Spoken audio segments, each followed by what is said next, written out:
Dan antara kata-kata dia yang masyhur sangat, dia kata hampa ingat kalau hampa buat dosa dan maksiat, tapi hang boleh senyum, ketawa dan gelak lepas hang buat maksiat, perbuatan hang senyum tu lebih teruk daripada dosa yang hang buat tadi tu. Seolah-olah hang memandang enteng atau pandang rendah pada dosa yang hang buat, rasa macam tak ada apa.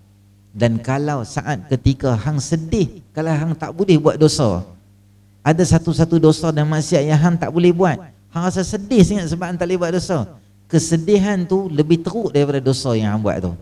Sebab hang ada perasaan nak buat jahat pada Allah, yang tiap-tiap hari buat baik kat hang, tapi hang nak buat jahat pada Allah. Tu kita katakan latar belakang sedikit berkaitan dengan Ibnu Abbas radhiyallahu taala anhu.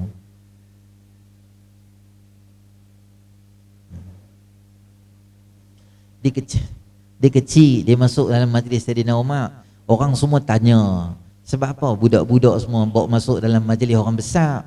Tak payahlah budak-budak kecil ni semua. Kita kata jangan masuk campur lah, urusan negara ni urusan besar. Saidina Umar tahu kemampuan Ibnu Abbas. Saidina Umar kata, dia berhenti saat majlis, dia tanya kat satu sahabat yang belah kanan, boleh tak hang bagi tahu kat aku sebab apa hikmah di sebalik Allah turun iza ja, surah Al-Fathu, iza jaa nasrullahi wal fath. Sahabat ni kata, aku ada ketika ayat tu turun. Dia ceritalah macam ni. Sahabat ni kata, aku pun ada juga masa ayat ni turun. Ayat ni turun masa pembukaan kota Mekah. Semualah cerita tentang pengalaman peribadi masing-masing. Sayyidina Umar simpan, Ibnu Abbas tak cakap apa. Last sekali Sayyidina Umar tanya, Ibnu Abbas ada apa-apa nak cakap tak pasal ayat ni? Dia kata, aku kecil lagi, tapi dah Sayyidina Umar point kat aku, suruh aku cakap lah. Dia kata, Ibnu Abbas kata, turunnya ayat ni adalah satu petanda halus tentang hampirnya wafat baginda Nabi SAW. Satu jangkauan tafsiran yang semua sahabat yang besar, kita katakan min kibari sahabah, daripada sahabat yang hebat-hebat, tak terfikir kata ayat tu dia punya maksud simbolik dia. Maksudnya bila pembukaan kota Mekah, Islam dah sempurna, okey dah semua, tu kira step-step yang dekat Allah nak ambil balik Nabi SAW. Bila dia tengok kecerdikan yang ada pada Ibnu Abbas radhiyallahu anhu, maka sejak hari itu tak ada siapa pun yang mempersoalkan kehadiran Ibnu Abbas di dalam majlis mesyuarat syura atau apa-apa pentadbiran negara yang besar.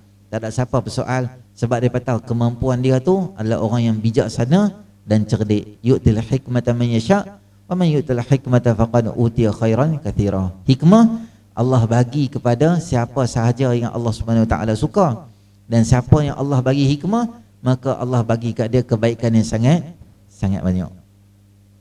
Hikmah lah, kecil lagi Allah bagi kat dia. Cerita banyak tak masuk lagi kitab. Pernah dengar cerita Mughirah bin Syu'bah? Mughirah pula kitab bila nak baca ni. Mughirah bin Syu'bah, dia Sayyidina Umar hantar dia jadi menteri besar di Kufah.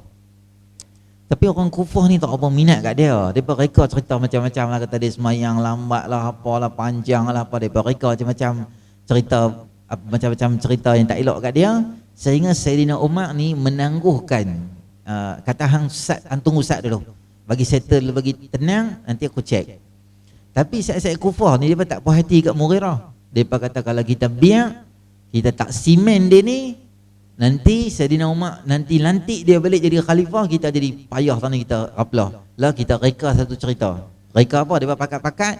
Kita kata Sayyidina Mughirah bin Syu'bah, dia telah balas duit rakyat, curi duit negara, curi duit Baitul Mal sebanyak 100,000 dinar dia ambil. Nah, kita bagi kat satu laki ni upah dia, hampir reka cerita kat Sayyidina Umar. Dia pergi kat Sayyidina Umar, dia kata, wahai Sayyidina Umar, aku antara rakyat yang nak membongkar, kira SPRM lah. Aku nak bongkar tentang rasuah dan salah laku kuasa yang dilakukan oleh menteri lantikan kamu. Siapa dia? Mughirah bin Syu'bah. Apa Mughirah buat? Mughirah balas duit kami 100,000 ringgit, 100,000 dinar, dan dia guna seleweng duit kami semua. Sayyidina Umar satu khalifah yang bagus, dia tak terima terus. Dia kata, Sa'ad, aku panggil Mughirah. Mughirah, mai sini, anduk sana ni. Dia kata betul ke dia ni kata hang balas duit rakyat 100,000 ringgit. Mughirah kata betul. Memang aku ambil. Sebab apa ambil duit? Dia kata sebab aku ada masalah kewangan, masalah family sikit hari tu. Jadi aku nak guna dulu, nanti aku nak top up balik. Tapi Mughirah kata, aku bukan ambil 100,000, aku ambil 200,000 dinar. Bukan 100,000. Sayyidina Umar tanya dia, mana 100,000 lagi? Hang kata 100,000, hang balas lah? Tanya dia tu. Dia pun dah raplah dah, alamak aku nak cerita mana 100,000 lagi. Dia pun cerita, sebenarnya Mughirah tak ambil pun. Aku saja reka cerita ya. Sebab dia tak tahu nak cari mana 100,000 lagi. Itu nama cerdik dan hikmah dan bijaksana. Baik. Harap tak ada cerita lah.